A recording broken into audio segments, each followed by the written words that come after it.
Hi, Warpugs. So before we begin having a little bit of fun here, I wanted to direct your attention to one of our community members' efforts in trying to help the people of North Carolina in the aftermath of the hurricane that passed through there recently.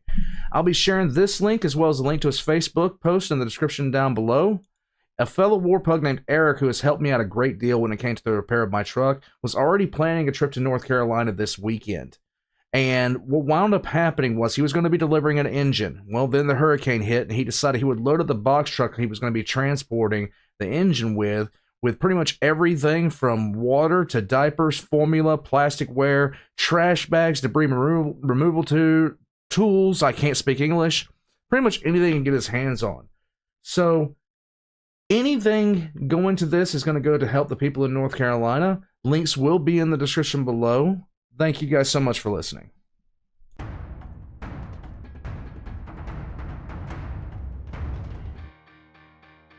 Cars for Clunkers.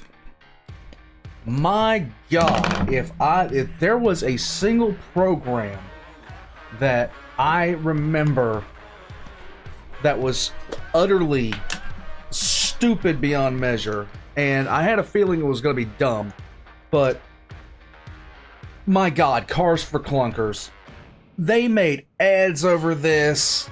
They were constantly trying to get people to just turn in their old cars. Turn in your old car all the time, all day, every day. They didn't pay you worth nothing. They paid you jack squat for your car.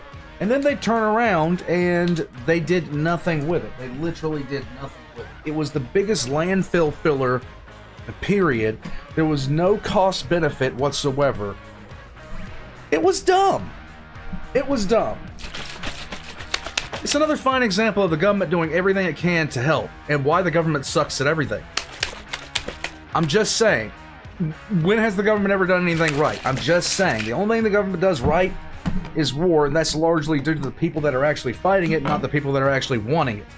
I'm just saying, that's the case. Guys, I have an addiction to caffeine. I'm currently getting that prepared. How are you guys doing? Let me know down in the comments below, because, oh boy, Warpugs, it's been a day. It's been a day. I'm glad to be sitting down with you guys. I feel like Mr. Rogers, if Mr. Rogers was a fat, balding man in his 40s. Somebody help me, please. Let's learn about Cash for Clunkers. If you've never heard of Cash for Clunkers, get ready for an experience. I grew up with this crap. Let's roll. Okay, this is becoming a pattern at this point. Every single time I find a truck that I want, it's borderline impossible to get, and after 5 seconds of research, I find out that the United States government is directly responsible.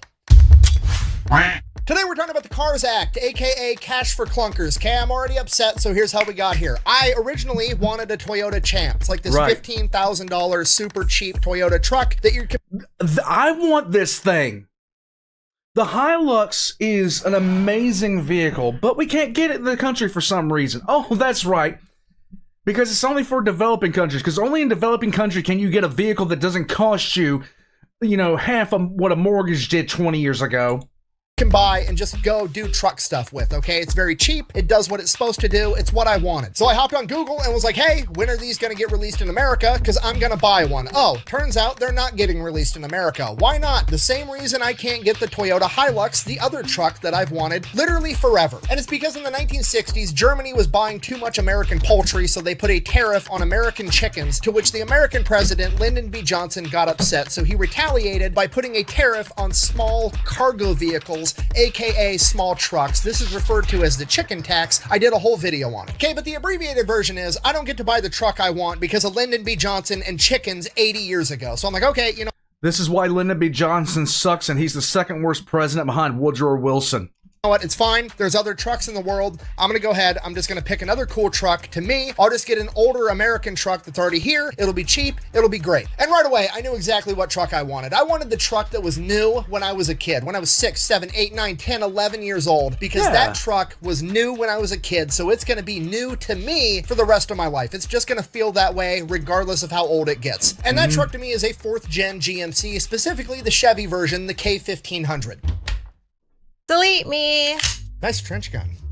Whatever. Thank you. Oh, did you want this watch? Yeah, I did actually. Okay. I don't know what it is, but whatever. Thanks, love you. Whatever.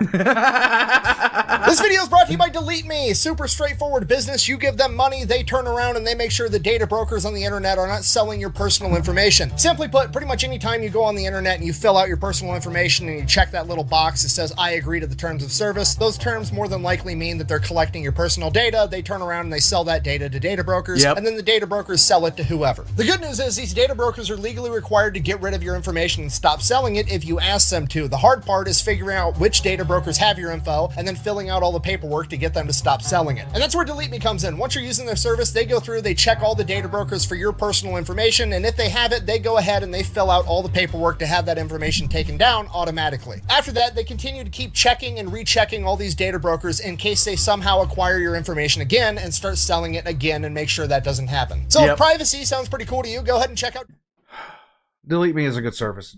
Just saying. Anyways, I started looking for a K1500, borderline impossible to find one in good condition. Okay, I finally tracked one down. It's at a car dealership. It's mint. Pretty. It's got like 25,000 miles. It's perfect. It's spotless. I want it. Problem, it's like almost $30,000 for a 1998 K1500. So I call the dealership and I'm like, the fuck? Is it like a drag car? Does it have a different engine in it? What the fuck is going on with this truck? Like, no, it's completely stock K1500, 25,000 miles, perfect condition. We want a ton of money for it. And I'm like, why? And the owner of the dealership is like, well, the government crushed all of them, so you're never going to find this truck in good condition. So naturally, I did what I always do. I went home, started looking into it, went down the rabbit hole. Here's what happened. It all started in 2008 when the American housing market crashed. How did the housing market crash? Well, in the years leading up to this, the American government decided, hey, owning a home is part of the American dream. More people should own homes. You know what we should do? We should go put a bunch of pressure on U.S. banks to give loans to people that they know can't afford homes and just subprime mortgage lending. What the hell?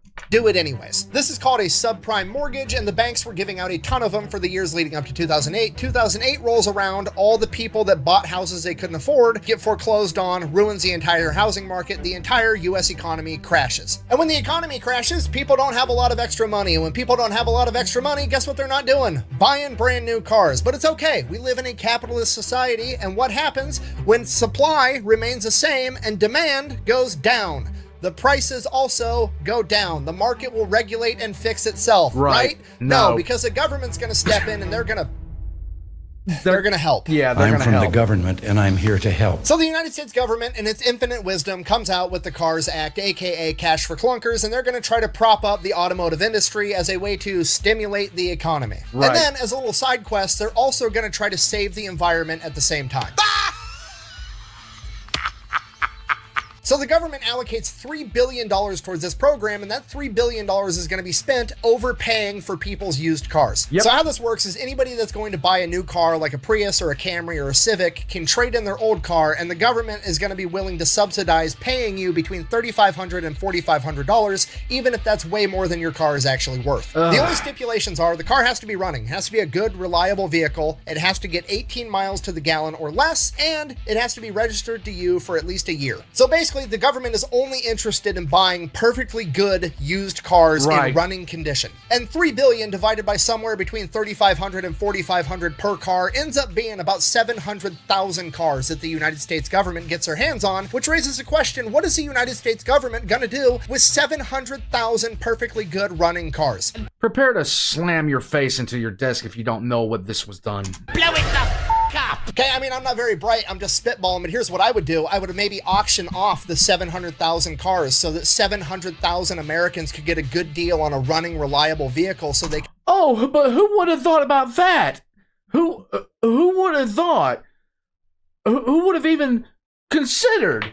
Can make it to work and participate in the economy to help prop up the economy. I watch him to be happy. I'm not happy because I lived through this. The US government just crashed, but we got to remember the big picture here, right? Because the US government also is trying to save the environment, and these 700,000 cars get less than 18 miles per gallon, so there's only one thing we can do. We got to fucking destroy them.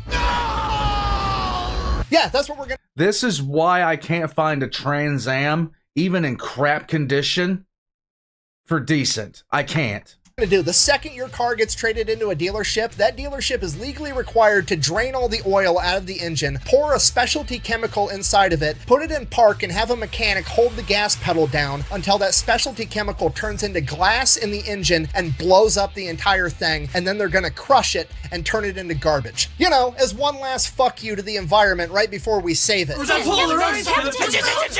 Shut the f up, all right? Okay, I'm just gonna level with you. I'm like in awe at this point at how horrible this idea was. There's so many layers of stupidity compounded within itself. I don't even know how to continue the video. The government is like King Midas, but instead of everything they touch turning to gold, it just turns to shit. So I guess we'll just make sure that we're all on the same page at this point, okay? In 2008, the United States government is responsible for crashing the US economy, and in 2009, in order to fix it, they said, hey, you know what we should do? Let's take $3 billion that we've extracted from the people whose lives are already suffering. We're gonna take that $3 billion and we're gonna use it to have a fucking used car genocide where we destroy 700,000 perfectly operational vehicles. And you're never gonna guess which vehicle cracked the top 10 for the most crushed by the US government. That's right, the Chevy K1500. You know what? Actually, it's fine. I'm sure this was well worth it, and I'm sure that we saved the environment. Let's just go ahead and check the stats. According to the University of Michigan, the average miles per gallon of the average American vehicle went up a total of 0.7 miles per gallon. Okay, that's not a lot.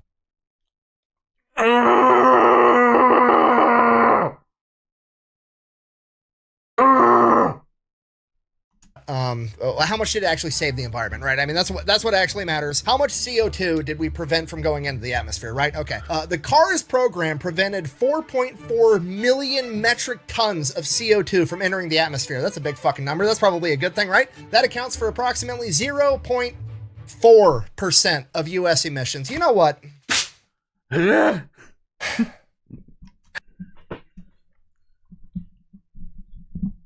Why does the government suck at everything?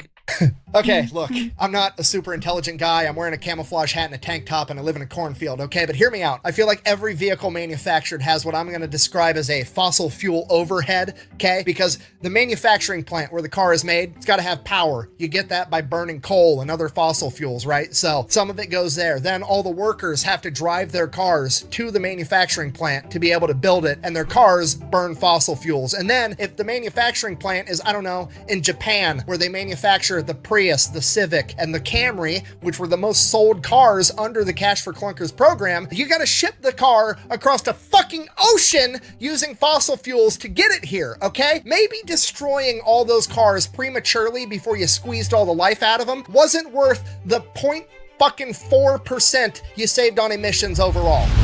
Oh yeah, well at least the United States government propped up the auto industry, because without those sales, People actually said this. They said this. They said this. they probably would have had to lay off a bunch of American auto workers. But did you not just listen to what I just said? The top 3 cars sold during the Cash for Clunkers program were the Honda Civic, the Toyota Prius, and the Toyota Camry, okay? Most of those are made over in Japan. There's a couple that are made here in America, depending on the trim model. Overall, across the entire program, only 44% of the cars purchased under Cash for Clunkers were actually made in America. So essentially what you've done is take $3 billion from the American taxpayers and give it to foreign auto manufacturers. Secondly, in the months following the Cash for Clunkers program, there were way less car sales than I missed something. Hold on a second. We got to go back and I got to see that. The glitch. payers and give it to foreign auto manufacturers.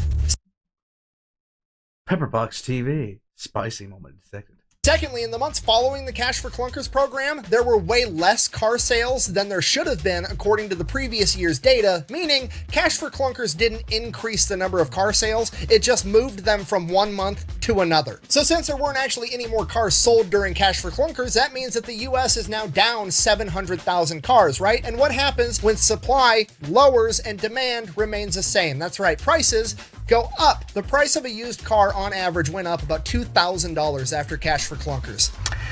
This is the worst. So essentially, the United States government has taken $3 billion, given it to foreign auto manufacturers so that they can subsidize rich people buying new Priuses while poor people have to pay $2,000 more for their used car. Fucking great job. Way to go. But wait, it gets even worse, because a lot of the people that bought new cars during Cash for Clunkers shouldn't have really bought new cars. They were just overly incentivized to do it because the government was subsidizing it, right? Where the fuck are my notes? According to CNW research, buyers that bought during Cash for Clunkers experienced 2 times the normal repossession rate and 5 times the amount of buyer's remorse.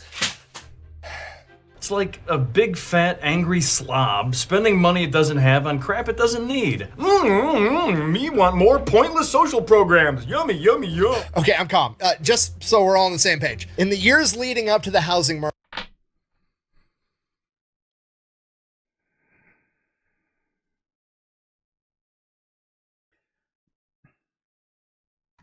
crash, the United States government put pressure on banks to sell homes to people that couldn't afford homes. And in 2008, they all got foreclosed on, aka they got repossessed, and then it crashed the entire economy. And like 6 months later, the United States government's like, brain blast, I know how to fix this, guys. We're gonna go to car dealerships and we're gonna put pressure on them. We're gonna incentivize them. We're gonna subsidize it, whatever words you wanna use. We're gonna convince people that can't afford new cars to buy new cars, and then they're all gonna get repossessed, okay? It's brilliant. I've taken a math class. 2 of the same thing cancel each other out. It's gonna get us out of this mess. So in conclusion, did Cash for Clunkers save the environment? No, not really. It barely made a noticeable dent, and if anything, it probably hurt it more by destroying all the vehicles. But it did at least save a bunch of American jobs. Granted, it saved more Japanese jobs than it did American jobs. But hey, life is all about the silver linings, right? We did, at a minimum, get to keep the poor people in check because we got to take their money in taxes and then use those taxes to force them to pay $2,000 more for a used car, which back in 2009 was closer to like $3,500, but you know,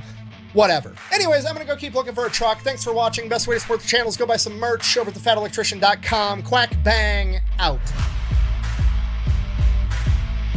I legitimately can't even tell anymore if politicians are stupid or evil. It's probably both.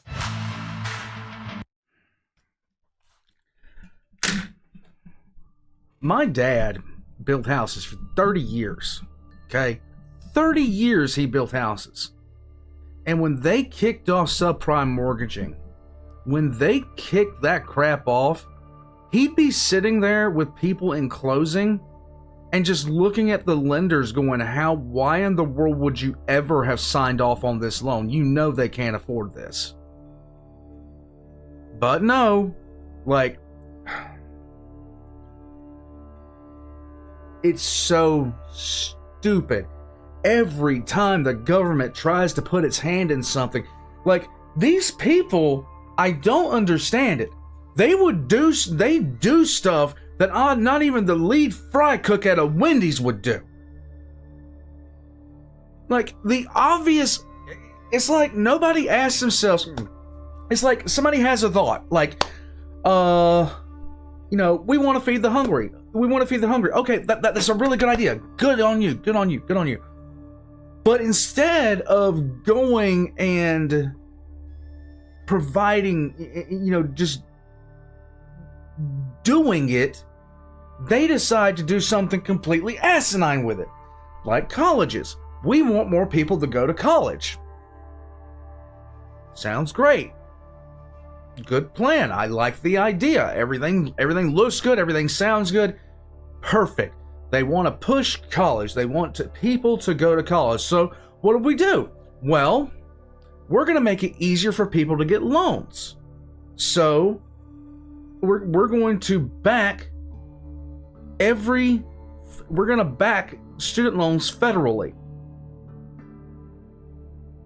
Did no one think that that the colleges wouldn't see what was going on here and immediately jack up the price of tuition to the sun, stars, and moon? Did nobody sit there for a second and think, hey, maybe this is a bad idea? Maybe this is a bad idea because, you know, when we were in college, you know, you could work a part-time job and pay for, you know, maybe not Ivy League education, but you could still pay for a really decent education. But we're going to turn it around and shackle a person who hasn't even developed fully in the brain yet, and we're going to shackle them with over $100,000 in student loan debt, if you're lucky. I mean, Going to community college for 4 years now costs more than it did to go to Harvard. And they want... Good job! You made a whole bunch of people excessively wealthy who aren't the people that you wanted to make excessively wealthy. And then they don't know how to fix it, even though... Oh, it... Same thing with the housing market. Same damn thing. They don't do any, like, it is seriously like nobody looks to the obvious conclusion. Nobody looks at the end and is like, well, this couldn't possibly backfire now, could it? This couldn't possibly backfire. It's amazing how just utterly ridiculous some of these things are, and some of these ideas that come out of these people who are supposedly educated, supposedly highly educated, and supposedly regarded for their intelligence. They put these ideas out there, and what do you know? They turn to total dog shit, and everybody's sitting there wondering, well, how did this happen? Well, did nobody add 1 + 1? Did nobody just sit there and pull out a calculator and just type in 2 + 2 equals, what does it say, George? Live for long enough and the government pisses you off more and more. Because I don't understand, like, just like with the IRS, every year I have to pay taxes. They know how much I have to pay, but I have to play some freaking game of Where's Waldo, tic-tac-toe, backwards back-flipping darts in order to figure out where the hell I'm supposed to do any of this stuff at.